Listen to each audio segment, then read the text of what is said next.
Welcome into the geriatric run rounds. We have other campuses, so welcome everybody that is connecting remotely or you will be watching this DVD. I am very excited. I'm Liliana Oaks and I'm one of the geriatric faculty here at the GREC and at the school, and it's a pleasure to introduce our speaker today, Dr. James Bauer. He's an entrepreneurial person. I actually went and checked the websites and things to try to see the work that you have done, and thank you for being so innovative. He is the CEO and chairman of the board of Numerium. Did I pronounce it correctly? Pretty close, yep. So the Colombian accent there, right? The Numerium Inc. And creator of the whybill.net, that is an incredible virtual website for kids age 8 to 16, and you have received numerous awards by parents, and being awarded by parents staff, because we check a lot of things, so that was really cool to read. And he got an extensive background in research and had incredible training. He did neurophysiology in the University of Wisconsin. We will talk later about all the connections we have with Wisconsin, from palliative care to geriatrics, so we're glad to have you here. And the New York School of Medicine and the Marine Biology Laboratory. And he has been faculty with the UTSA and the biology department since 2001. So whatever we did it right, because we want that you stay here. So thank you for being here, and welcome, Dr. Bauer. I'm also a professor at the Health Science Center, actually in radiology, but I can't keep track if it's my academic or administrative appointment. But anyway, I'm also, as of recent, in the Bar Shop Institute. Phenomenal. So. Yeah. So the general story is I do too many things. A professional dilettante. Anyway, so what I was going to talk about today, and this is a small room. I don't know if the people that are off campus are tied in or not in terms of interactivity, but no, they're just listening. Okay. I'm very happy to take questions as I go through this, for sure. This was the subject I was given to talk about. So that's what I'm going to talk about. I'm going to start actually with a movie or a video that was made by the Wall Street Journal and published on the internet a few months ago.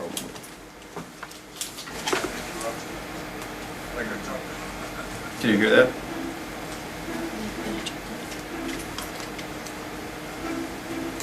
That's not connected in. So. Now, Ray, could you just turn it? I see something that you're well more than like. Can you hear it, or?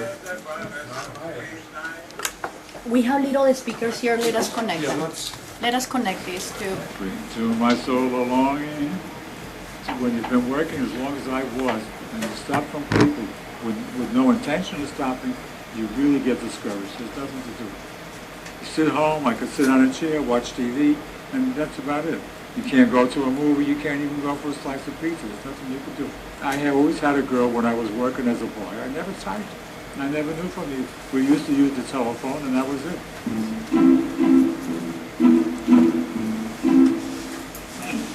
Some sort of more, some sort of less. The same as the people at home. I guess maybe a little between John talks a lot. This is a Gates Foundation funded program in New York City to use social networking to link seniors together for healthcare. Otherwise, you're going to sit home. You know what it's like to sit home? like 24 hours a day, and people out there look at TV, really boring. It's just like going from death to life. They become like part of me. So now I'm alive. There's somebody to talk to. I don't know. God forbid you should have a situation where there's nobody around. It's very, very tough. No mother, no father, no baby, no wives, no nothing. Everybody gone. It's like a whole new world. And if I want to refer to anything, I could refer to the computer. I want to hear music, I put on the computer. There's really nothing that I can do with the machine. About a year ago, I looked up the name of a girlfriend or a girl that I used to know about 65 or 70 years ago. And then we have now become kind of friends. And all you have to do is put it on the machine. The machine does it. You just put down what you want, what you expect to pay. They tell you what it costs, the amount you want, and a day and a half or a day later it comes to you. Or I could get what I want. If I want pizza, I know how to get it. Although I knew how to get that before. I want to tell you, everything is easier. It's much better than having a wife that never argues. You would never have an argument. I could say whatever I want. Screw you, whatever, and that's the way it goes. Hey, Milton. How are you? There we go. We're good. All right, was it a good meeting, Scotty? Yes, it was a great meeting. The next time we have lunch, as you invite me to your place, I expect a sandwich and a half.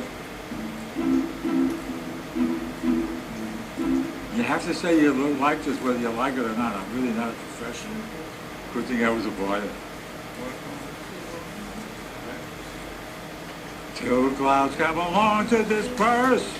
Is it really great? I think it's great, but I'm very opinionated. Hold me, my darling, and say that you'll always be mine. This story is something new. My ambition all the way back from when I was a kid was to be a member of a band. That's what I wanted to be. A rhapsody, Amapola, my pretty little poppy. How I want to hear you say, I love you. Maybe you could start a new career.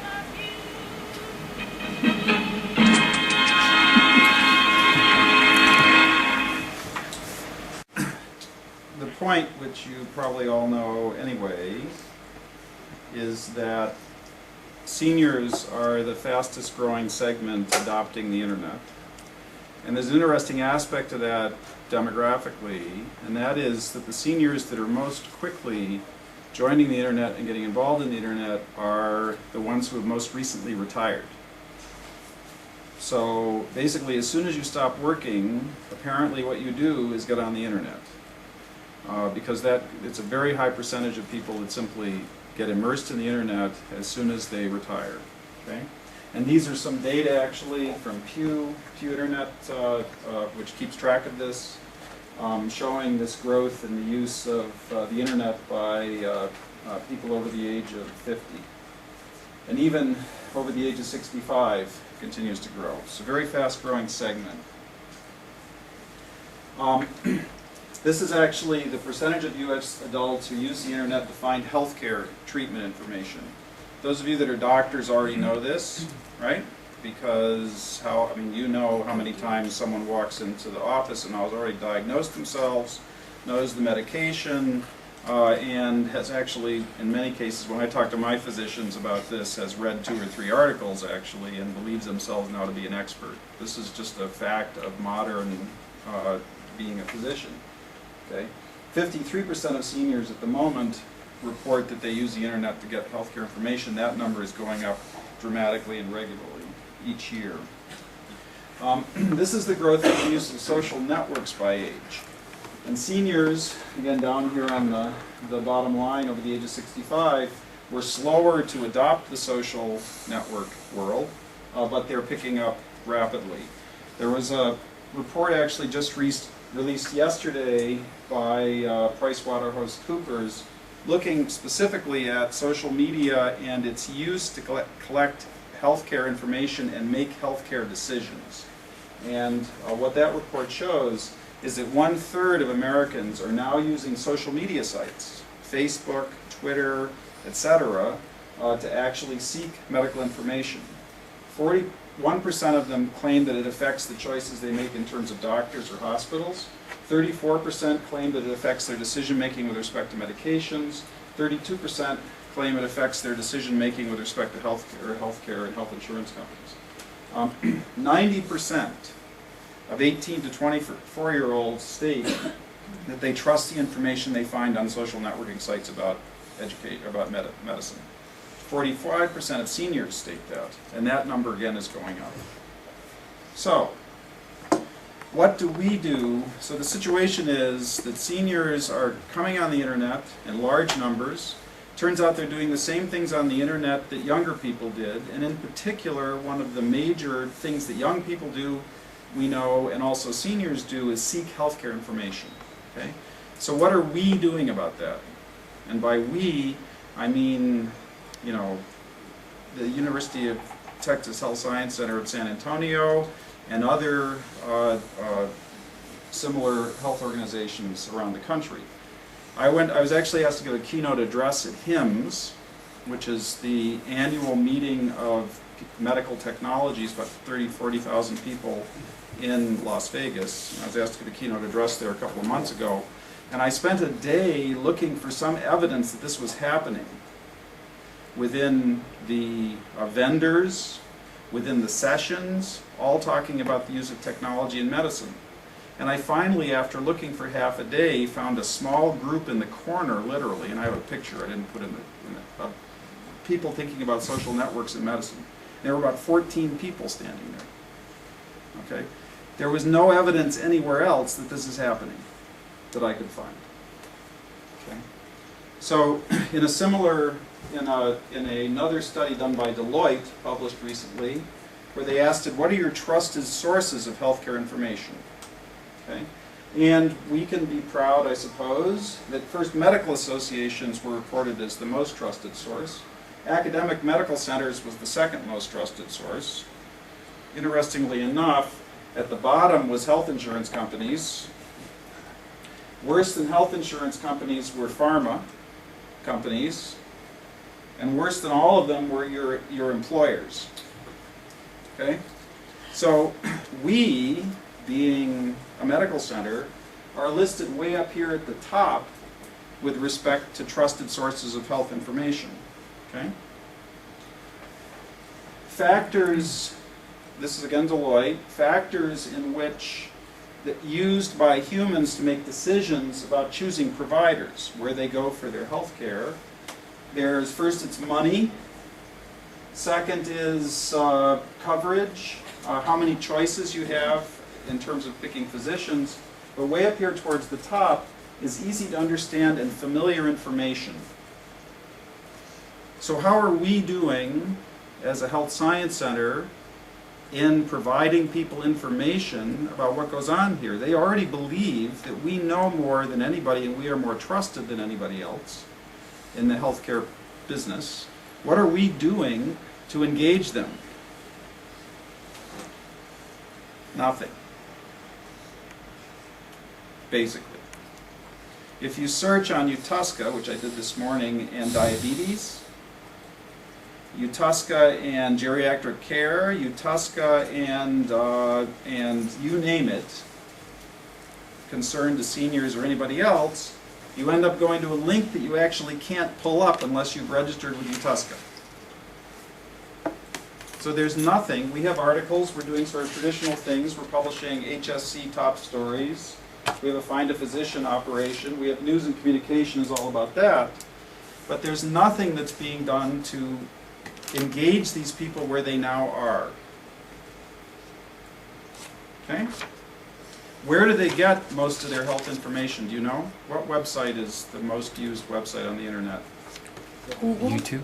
Google is number one. Yeah, Google is where everybody goes. But once you Google, you get to the number one ranked health information site, which is WebMD. That's right. Which far and away is the number one site for people to get medical information. Okay? So about 4 years ago, the company, and by the way, I should have said at the beginning, it was on the first slide, but this is the VA, and I'm both a professor and also run a company. So you know that I run a company, and the company I run does the work I'm telling you about. Okay? So that's, COI, that's a, yeah. What do you call it? That's full disclosure. So I just disclosed that. About 4 years ago, the company was approached by Humana to talk about, through the innovation group at corporate headquarters at Humana, to talk about some way to get on the page and to change the way that they're interacting with their consumers, with their subscribers. Okay? So this is what you would see if you went to the Humanaville site a month ago. In contrast to what I showed you. Welcome to Humanaville, a secure, easy-to-use, and fun place to interact and find current and relevant information about your health and wellness. Supported by live customer service representatives via online chat, Humanaville is a free service for Humana members. Visit the Humanaville library, the clinic, or gym, and play games to challenge your mind with trivia and learn about health topics. Stop by the relaxation room for a little R&R. It's all here for you 24/7. Click Get Started below to give it a try. So this is a virtual world that we built for Humana based on the company's technology. It is a free virtual world for health and wellness. Actually, anybody could go to it. The Humana subscribers got to interact and participate with the on-site customer support group. There are a series of initial destinations. The library, where we actually put a lot of the original information that was on their website. On this site. It turns out on this site it was used, whereas on their original website it was not. A health clinic, fitness center where they could actually play fitness games, health food markets, and various places for social interaction as well.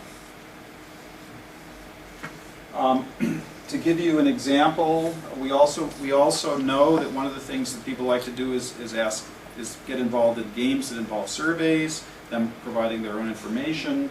This was all completely HIPAA, secure, etc. So this is an example where they're actually playing a social game involving testing and their knowledge about issues of relevance to them.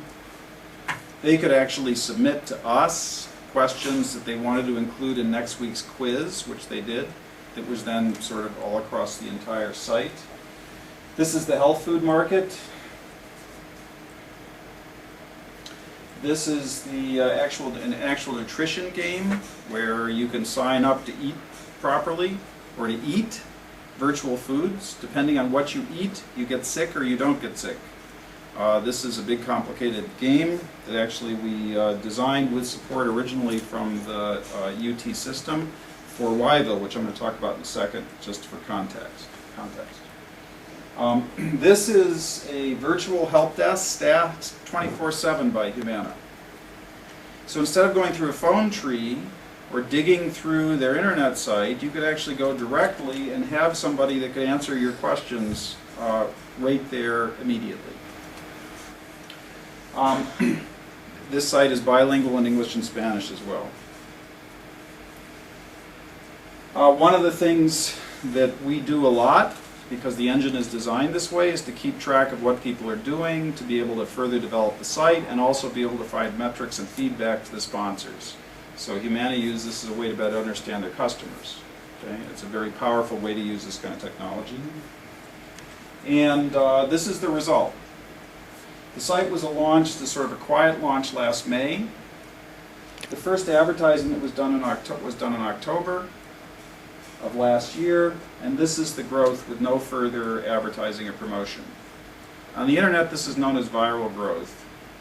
And when you see a curve like that, it indicates that you're actually onto something that people want and will come back to and tell their friends about. So the larger context here briefly is that I said this is a virtual world, and there are now a large number of virtual worlds out there. This is a company called K0 that keeps track of the virtual world economy, the number of virtual worlds. And you can see here, and this was last year, or Q4 2011's report, all these red dots indicate virtual worlds that currently exist. The orange dots indicate when they were founded, and the graph is organized based on age. So you start at age 5 up there, and you come around to age 25. And then you go to age 30, and then from age 30 you go up to age 34, and from here to there is age 34 to 90. Okay? There are no virtual worlds for seniors. In fact, Humanaville was the first one. Okay?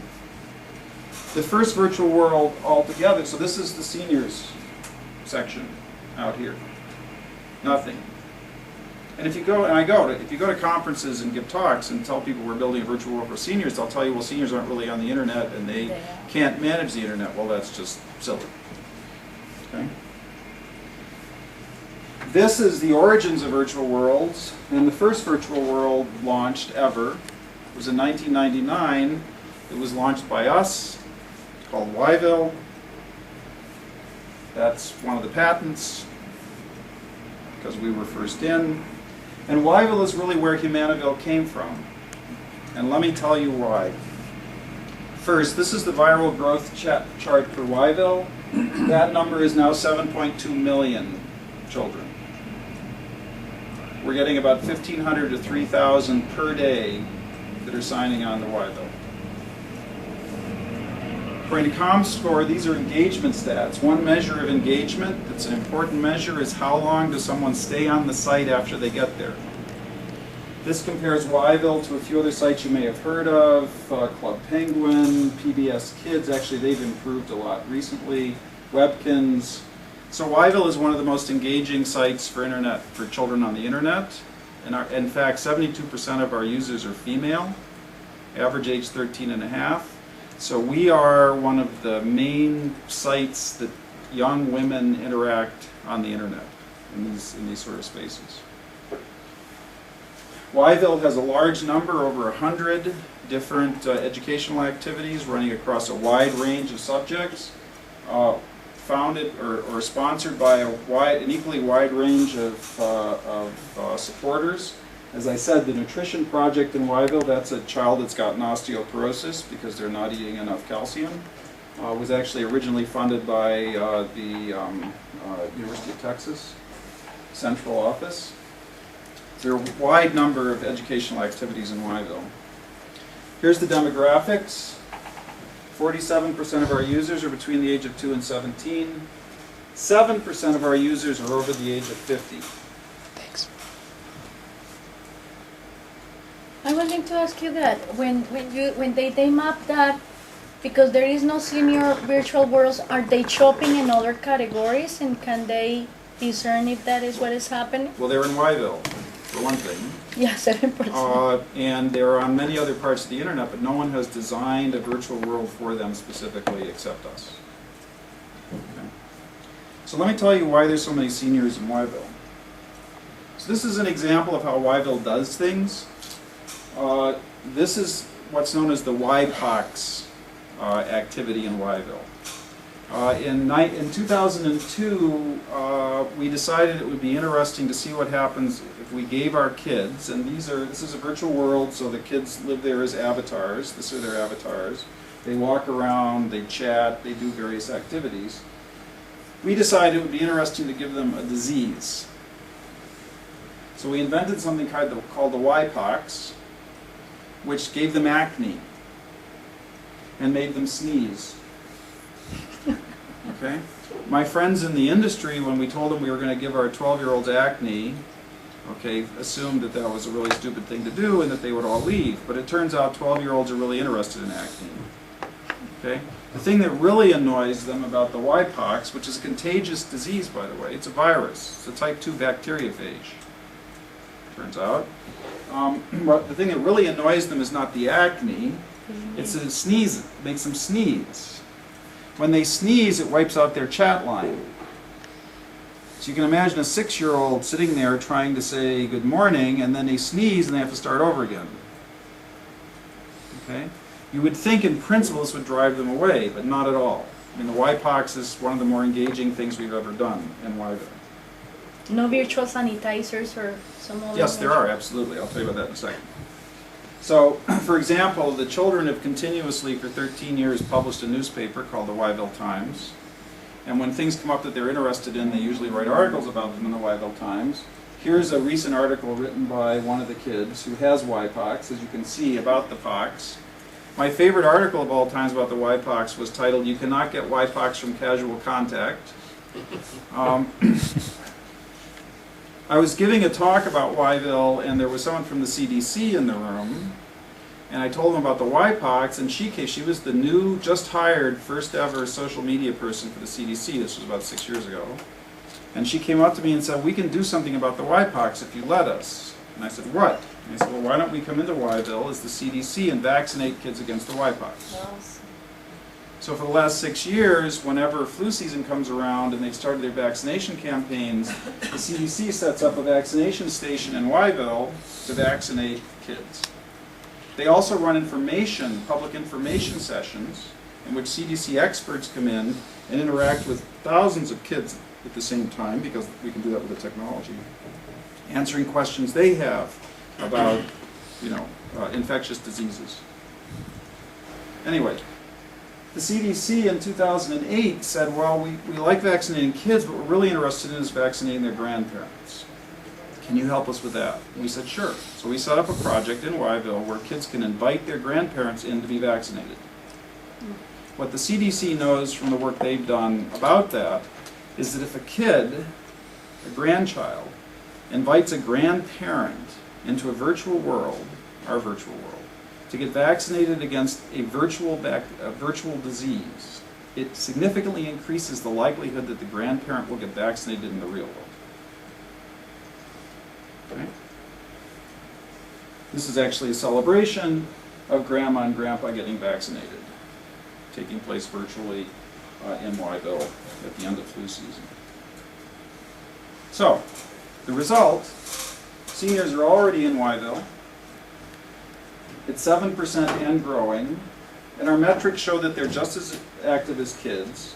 So Humanaville was founded based on our actual metrics and studying the seniors' use of this technology in Wyville. So what do seniors and 12-year-olds have in common that would lead them both to want to use a space like this? And I think there's several answers. They do the same things as young kids do online, especially they seek health information, but they also socialize. You saw that in the video I showed you. They like keeping up to date on news and events. They like to play games, and they like to take part in online discussions. That's the same as 12-year-olds. 35 and 40-year-olds like to do that too, but they have no time. So I said, the demographics show very clearly, the data shows very clearly, as soon as you retire and you have time, this is what you do. Right? If you don't have time, what you do is you get up at 2 o'clock in the morning when your wife is asleep and go play World of Warcraft for 3 hours. And I just saw a report from somebody about the consequences of that for the U.S. economy, which it turns out to be billions and billions of dollars of loss per year. That people are getting on the internet at 2 in the morning to do things for 2 or 3 hours because they can't find the time to do it elsewise, or because they've been told they shouldn't. Anyway. Seniors and 12-year-olds are learning to be social. In the case of 12-year-olds, it's for the first time. In the case of seniors, it's again. They have time in common. And they have a common enemy as well. And importantly, in the case of both 12-year-olds and seniors, things are happening to their bodies that they don't understand. And they are going on the internet to find that information. So, unlike just Twitter or Facebook or the usual panoply of social media that you can, sort of get engaged in, hire companies to build for you, whatever, virtual worlds integrate all of this into one understandable space that looks enough like the real world that you immediately know how to navigate it. And one of the things we know from the studies that Humana's done of Humanaville and that we've done is that this is instantly navigable by even a naive user. Makes sense. If you come into Humanaville, you're sitting in the city center, and you want something having to do with drugs, where do you go? you go to the drugstore. If you want to have library information, you go to the library. If you want to know something about fitness, you go to the fitness center. You don't have to figure out someone else's website to figure out where to go. You already use cues you have from the real world. That's one of the navigational powers of this kind of technology. If you compare, this is the early growth of Yville's use in 1999, and this is the graph I showed you before for Humanaville. In fact, Humanaville, before it was taken down off the internet, is tracking at the same rate and in the same viral growth phase as Yville was in the early days, heading towards exponential growth. What are the numbers on the vertical axis there? It's not labeled. Oh yeah, this is actually, you're right. I think at this point it was about 4,000 unique users. Okay? And I told you before, what really matters is if you're doing things on the internet or anywhere, but especially on the internet, you can drive bumps in almost anything by marketing.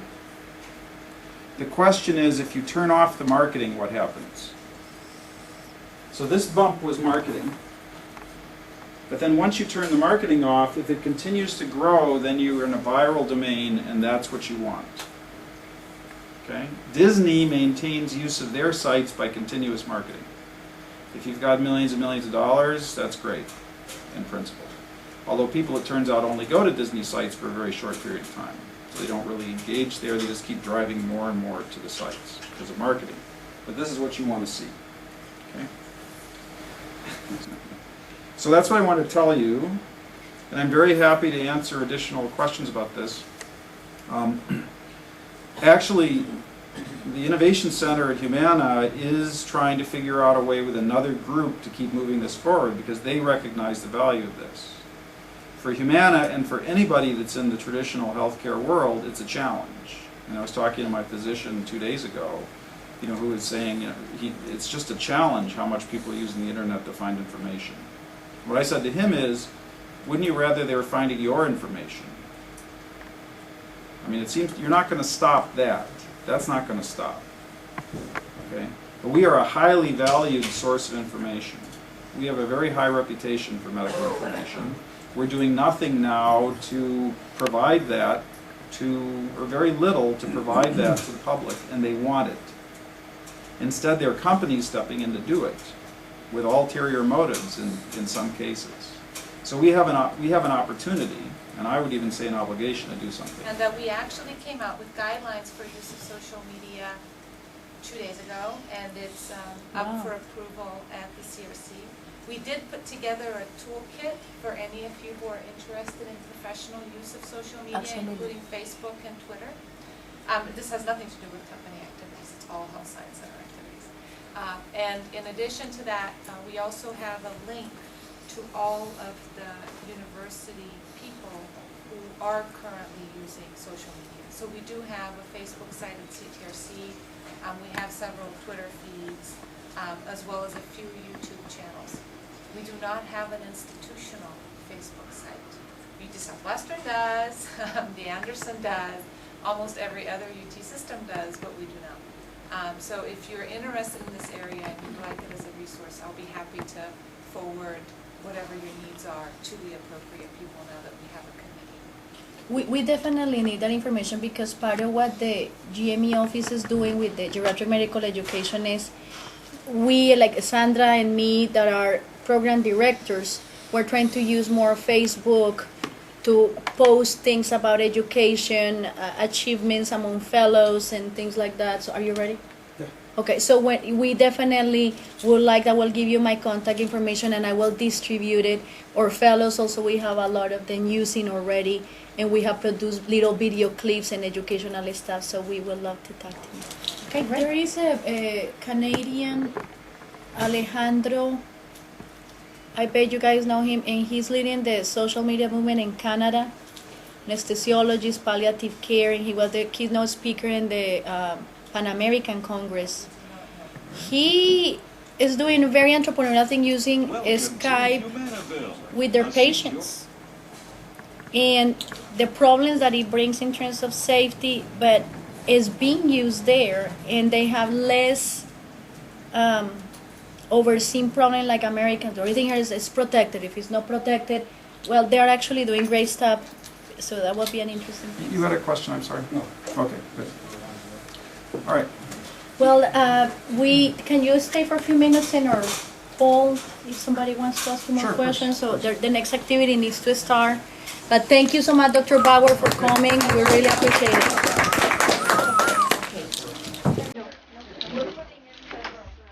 Quick question.